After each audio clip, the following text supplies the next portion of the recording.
그 특별재판부 후보 추천위원회의 가장 큰 문제점은 첫 번째로는 9명 중에서 6명이 법원 밖의 인사들이 이 특별한 사건을 재판하기 위한 재판부를 구성한다. 이게 문제고 이것은 위헌적인 요소가 너무 강하다. 두 번째로는 지금 현재 재판부 구성이나 사건 배당에 대법원장이 전혀 관여할 수 없는 상황인데 이 특별한 사건에 대해서는 지금 김명수 대법원장이 이 사건에 대해서 특별재판부 구성에 관한 과도한 권한을 부여한다. 네. 이것은 오히려 제가 질문을 좀 정리해 보겠습니까? 그러니까 박 의원께서 발의하신 법안에 따르면은 그 9명의 후보 추천위원회가 추천하는 그 법관 중에서 최종적으로 누가 그 재판부가 될 것인지 그 판사를 결정하는 최종적인 권한을 지금 대법원장에 주고 있는데 그 얘기는 이 대법원장이라는 어떤 특정인의 의도가 굉장히 많이 반영된 재판부가 구성될 것이 아니냐. 그렇다고 한다면 공정한 재판이 되지 않을 거란 그런 우려가 또 제기되지 그렇죠. 않겠는가라는 재판부 구성에 오히려 편협성 논란이 더 있는데요. 네, 그에 대한 반론을 얘기를 해주시죠. 아니, 추천위원회에 외부 인사가 참여하는 것이 문제가 되려면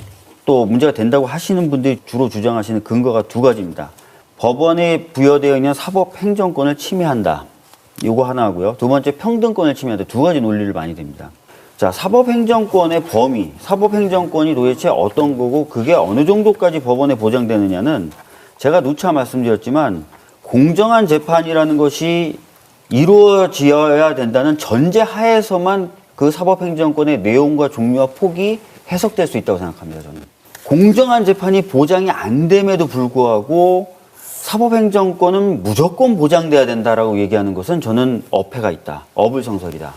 본말이 전도된 것이다. 라는 말씀을 다시 한번 드리겠습니다. 예. 두 번째로 평등권이 침해되느냐. 나는 왜 특별한 재판부가 구성돼서 재판받느냐. 난 다른 사람들과 비교했을 때 평등권이 침해된다는 말이 되려도 평등권이 침해됐다는 것을 판단할 때 우리가 헌법에서 어떤 걸 쓰냐면 자의금지 원칙이라는 걸 쓰는데요. 뭐냐면 같은 것은 같게 다른 것은 다르게 다뤄야 되는데 그 경계를 허물어뜨렸을 때 평등권 침해라고 하거든요.